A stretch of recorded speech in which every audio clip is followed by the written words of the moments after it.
함께 나눌 말씀은 사도행전 10장 17절에서 23절 말씀입니다. 17절에서 23절 말씀 같이 읽겠습니다. 베드로가 본 바 환상이 무슨 뜻인지 속으로 의아해하더니 마침 고넬료가 보낸 사람들이 시몬의 집을 찾아 문 밖에 서서 불러 묻되 베드로라 하는 시몬이 여기 유숙하느냐 하거늘 베드로가 그 환상에 대하여 생각할 때에 성령께서 그에게 말씀하시되 두 사람이 너를 찾으니 일어나 내려가 의심하지 말고 함께 가라. 내가 그들을 보내었느니라 하시니 베드로가 내려가 그 사람들을 보고 이르되 내가 곧 너희가 찾는 사람인데 너희가 무슨 일로 왔느냐. 그들이 대답하되 백부장 고넬료는 의인이요 하나님을 경외하는 사람이라. 유대 온 족속이 칭찬하더니 그가 거룩한 천사의 지시를 받아 당신을 그 집으로 청하여 말을 들으려 하느니라 한데 베드로가 불러들여 유숙하게 하니라. 이튿날 일어나 그들과 함께 갈새 요바에서 온 어떤 형제들도 함께 가니라. 아멘. 할렐루야. 오늘 말씀의 제목은 영혼 구원은 하나님의 역사입니다. 이런 제목으로 말씀을 나눠봅니다. 오늘 17절 말씀에 보면 베드로가 본 환상이 무슨 뜻인지 속으로 의아해했다 이렇게 말을 하고 있습니다. 베드로가 이 환상을 봤는데 점심 때 이 도대체 베드로의 현재의 신앙으로는 받아들일 수 없는 걸 자꾸 하나님이 하라고 3번에 걸쳐서 이야기를 하는 겁니다. 베드로도 생각이 있었던 거죠. 이게 도대체 뭐지? 왜 이런 일이 있었지? 하고 생각을 하고 있었다는 거예요. 근데 17절 말씀에 보면 마침 고넬료가 보낸 사람들이 문 밖에 찾아왔다 이렇게 말을 하고 있습니다. 여기 이걸 보면서 뭘 우리가 생각합니까? 지금 하나님이 일하시는 모습을 한편의 영화처럼 그려볼 수 있어요. 베드로가 환상을 보고 이미 하나님께서는 고넬료에게 환상을 보내셔서 이리 하라라고 명령을 하셨고 고넬료는 즉각적으로 순종했고 그래서 고넬료가 보낸 사람들이 집 앞에 다 다다랐을 때에 하나님께서는 다시 베드로에게 환상을 보여주셔서 이런 이것을 해라 이렇게 말씀을 하시고 다 이해가 되지 않으니까 이게 뭔가 하는 그때 딱 그 적절한 타이밍에 누가 왔느냐? 고넬료가 보낸 사람들이 왔다 하는 거예요. 여러분에게 어제도 말씀드린 것처럼 우리의 삶 속에서 하나님은 적절한 시간에 적절한 방법으로 적절한 사람을 통해서 적절한 환경을 통해서 일하신다라고 하는 거예요. 다만 내가 모를 뿐인 거예요. 내가 그걸 보지 못할 뿐이고 내가 그걸 깨닫지 못할 뿐이고 내가 그걸 듣지 못할 뿐이다. 하나님은 일하신다라고 하는 거예요. 오늘 저 여러분들의 삶에서 오늘 이 시간에도 우리에게 가장 적절한 때 적절한 상황에서 적절한 사람을 통해서 일하시는 하나님의 손길을 경험하는 하루가 될 수 있기를 축복합니다. 19절 말씀을 읽어보겠습니다. 베드로가 그 환상에 대하여 생각할 때에 성령께서 그에게 말씀하시되 두 사람이 너를 찾으니. 고넬료의 사람들이 베드로를 찾고 있을 때 베드로가 뭘 했다는 겁니까? 고민했다는 거예요. 이게 도대체 뭔가 하고 고민했고 근데 20절 말씀이에요. 읽어보겠습니다. 일어나 내려가 의심하지 말고 함께 가라. 내가 그들을 보내었느니라 하시니. 잘 보면 일어나 내려가 함께 가라 이렇게 얘기하셨어요. 그러니까 베드로가 환상을 보고 환상을 보는 게 끝나면서 이건 도대체 뭐지? 내가 이렇게 3번씩이나 거부했는데 이건 뭐지? 하는 그 타이밍에 그 사람들이 도착했다라고 하는 걸 다시 한번 보고 있어요. 근데 뭐라고 말합니까? 성령께서는 의심하지 말고 가라 이렇게 말씀을 하셨어요. 의심하지 말고 가라. 주저하지 말고 가라. 근데 베드로는 이 사람들이 왜 왔는지 뭐 하는 사람들인지 전혀 몰라요. 근데 성령께서는 흔한 말로 묻지도 말고 따지지도 말고 그냥 가라 라고 말씀을 하셨다는 거예요. 우리가 여기서 생각해 볼 수 있는 것은요, 우리가 때로는 성경에서 그런 부분들을 많이 느끼는데, 하나님께서 너 이게 있는데 너 한번 해볼래? 이거 해보면 너 좋아. 복 받을 거야. 잘 될 거야. 그러니까 한번 해볼래? 라고 우리에게 말씀하시지 않는다는 거예요. 그냥 해라. 이유도 묻지 말라. 그냥 해라. 라고 말씀을 하신다는 거예요. 이게 뭘까 하는 거예요. 하나님의 일을 행하실 때에, 하나님의 일을 행하실 때, 사람의 의도도 중요할 수 있지만, 그러나 하나님의 뜻이 더 중요하다는 거예요. 그 하나님의 뜻 앞에 너의 뜻은 내놓지 말고 가라 라고 하는 말씀인 거예요. 결국 모든 걸 주관하시는 분은 하나님이시다 라고 하는 거죠. 근데요, 21절 말씀에서 우리가 생각해 볼 게 있어요. 21절 읽어볼까요? 베드로가 내려가 그 사람들을 보고 이르되 내가 곧 너희가 찾는 사람인데 너희가 무슨 일로 왔느냐. 앞에서 분명히 성령께서는 어떤 의심도 하지 말고 그냥 가라라고 하셨는데 베드로가 뭐라고 말해요? 왜 왔냐라고 묻는 거예요.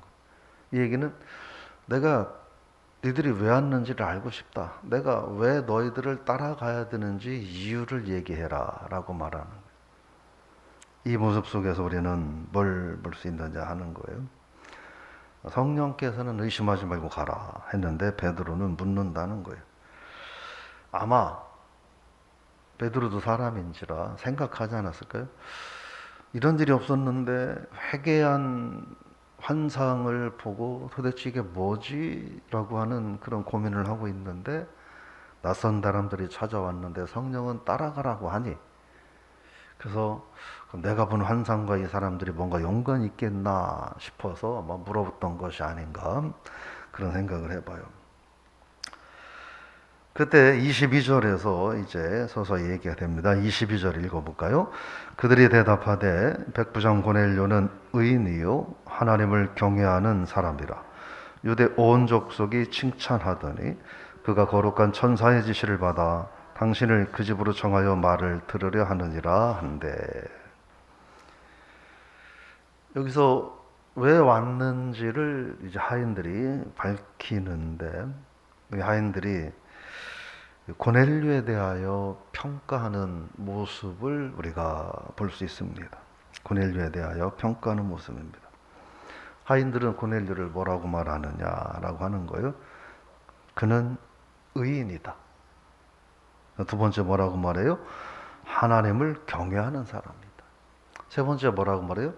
온 유대 사람들이 그를 칭찬한다. 이렇게 말을 하고 있습니다. 여기서 우리가 생각해 볼 수 있는 것은요, 참 도전이 되는 말씀인데, 고넬료가 하인들로부터 받는 평가예요. 고넬료가 하인들로부터 받는 평가예요. 그게 뭐였느냐 하는 거예요. 그는 경건하다 하는, 하나님을 경외하는 사람이다 라고 하는 거예요. 의인이라는 거예요. 그래서 모든 유대인들도 그를 칭찬한다라고 평가하고 있는 것을 볼 수 있습니다.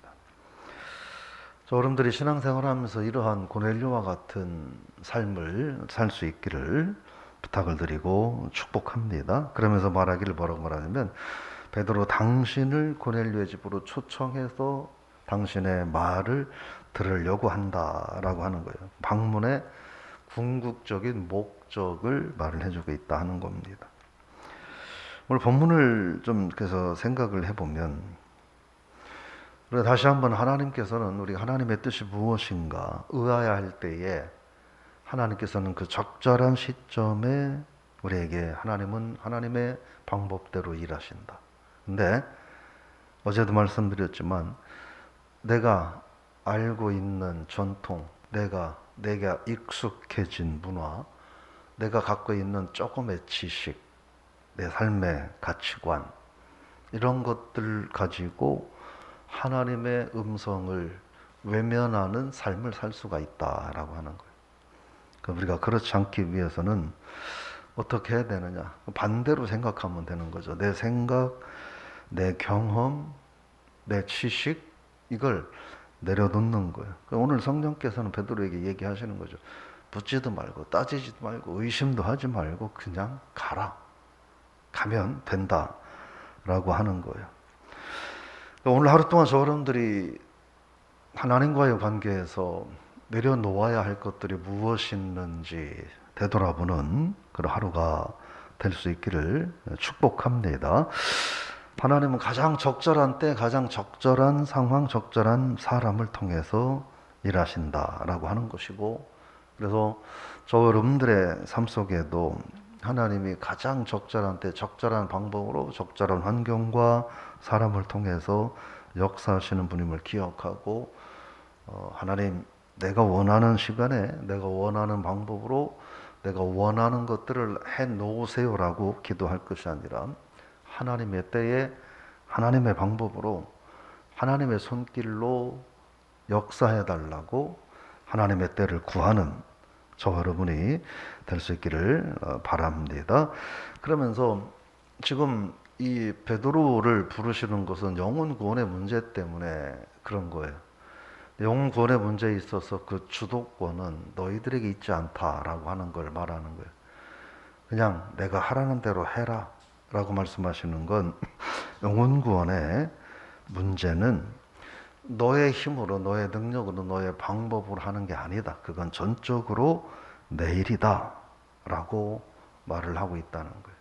근데 우리는 영혼 구원의 문제에 오늘 아침에도 VIP를 위해서 기도하지만 과연 우리가 기도하면서 VIP들에게 어떤 삶을 살고 있는가 하는 거예요. 기도하면 성령께서 우리들의 마음에 그런 마음 주시지 않나요? 너 언제까지 이름 붙들고 계속 공수표만 남발하면서 기도만 할 거냐? 라는 그런 마음 저 여러분의 마음에 주시지 않나요? 네. 그런 마음 안 주시나 하나님이? 너 앉아가지고 새벽마다 그렇게 이제 형식적으로 기도만 해서 되겠니? 그런 마음 혹시 안 주시는가요? 분명 저는 그런 마음을 주실 거라고 생각을 해요. 그러면 그때 우리가 그러면 이제 다음 기도 하나는 제가 어떻게 할까요? 제가 어떻게 할까요? 아마 지난 수많은 시간들 속에서 여러분들이 진심으로 VIP를 작정하고 그들을 위해서 기도했다면 기도할 때 아니면 그 과정 속에서 분명 그들을 찾아가고 만나고 하다못해 무더운 여름날 시원한 물 한 그릇이라도 줘야 하는 그런 상황들이 많이 만들어졌었을 거예요. 분명히 있었을 거예요. 근데 그걸 캐치하지 못하는 것은 무엇 때문이냐? 우리가 형식적으로 기도하기 때문이라고 볼 수 있고, 또 내 스케줄 속에 그 일을 적절한 때에 내가 끼워 넣어 보려고 했기 때문에 우리가 모르는 거예요. 하나님은 수시로 우리에게 기회를 주는데 우리는 그거를 놓치고 있지 않는가 하는 거예요. 그래서 사실 우리가 VIP를 위한 기도는 그냥 막무가내로 기도만 해서 될 일이 아니고 반드시 기도하면 하나님이 그런 마음을 주시더라고요. 또 그렇게 기도만 해서 뭐 할 건데. 그 집 아이가 지금 아파서 병원에 입원해 있고 그래서 그 집이 어쩔 바를 몰라서 안절부절하고 있지 않냐. 너 네가 앉아서 기도만 할 거냐. 이런 말씀을 하나님이 주시지 않던 거예요. 저한테는 그런 말씀을 주시더라고요. 그래서 어떻게 했을까요? 그 집을 찾아갔죠.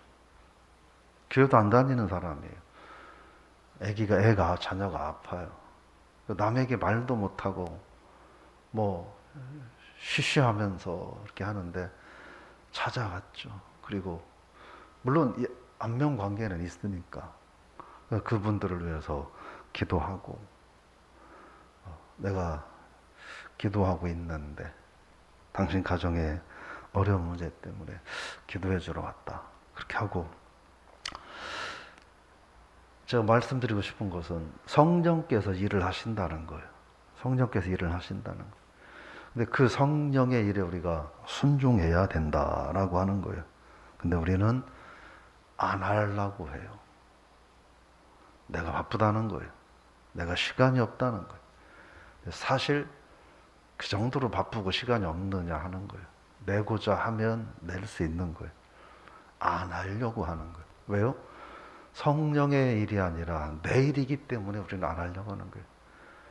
성령께서 강력하게 나를 통해서 그 일을 하고자 하시는, 그래서 내 일이 아니라 하나님의 일이라고 하는 걸 우리 자각한다면 우리가 안 한다고 할 수 있겠습니까? 해야 할 겁니다.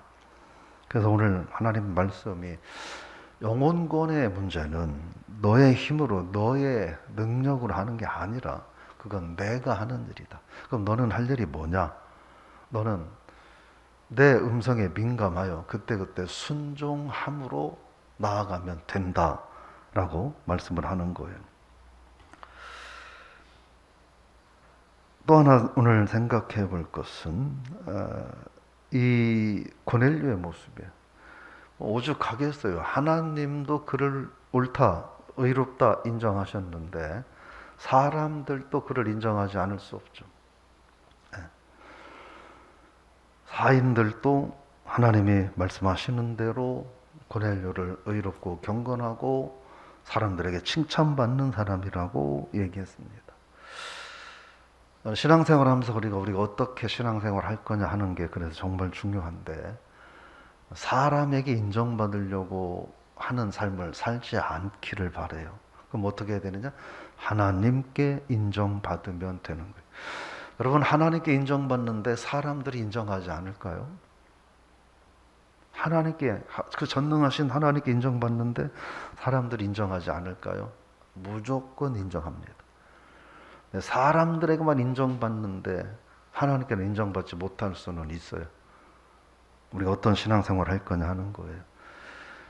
하나님 앞에 인정받는 사람은 사람에게도 인정받는다. 사람 바라보지 말고 하나님 바라보고 믿음 생활해야 된다. 그러기 위해서 우리는 오늘 베드로와 이 연관된 이야기를 생각하면서 인간적인 고집과 편견은 내가 갖고 있는 생각, 여러분들 다 있잖아요. 이건 이러해야 된다. 나름대로 다 있잖아요. 이건 이러해야 된다. 그죠? 교회는 우리에게 이래줘야 된다. 이런 생각들 다 있잖아요. 그런 인간적인 생각과 그런 모든 경험들을 적어도 하나님 앞에서는 내려놓고 말씀 앞에 순종하는 그런 삶이 될 수 있기를 바라요. 오늘 본문의 이야기를 보면 베드로가 늦게라도 깨달았던 것 같아요. 고넬료 이야기를 듣고 베드로가 하나님이 그런 뜻이셨구나 라고 깨달았던 것 같아요. 오늘 여러분들이 때로는 어리석어서 순종하지 못하고 거역했다 할지라도 베드로처럼 늦게라도 깨닫는 그러한 삶이 될 수 있기를 바랍니다. 다시 한번 말씀드려요. 영혼권의 문제는 하나님의 일이다. 내 일이 아니다. 내가 하나님의 일을 해주는 것도 아니다. 그냥 그건 하나님의 일이다. 근데 그걸 나한테 하나님이 명하셨다. 나는 하나님의 일을 위탁받은 사람이다 라고 생각하고 오늘 하나님 앞에 아름다운 신앙의 눈으로 하루를 살아갈 수 있는 복된 성도님들 되시기를 주의 이름으로 축복합니다.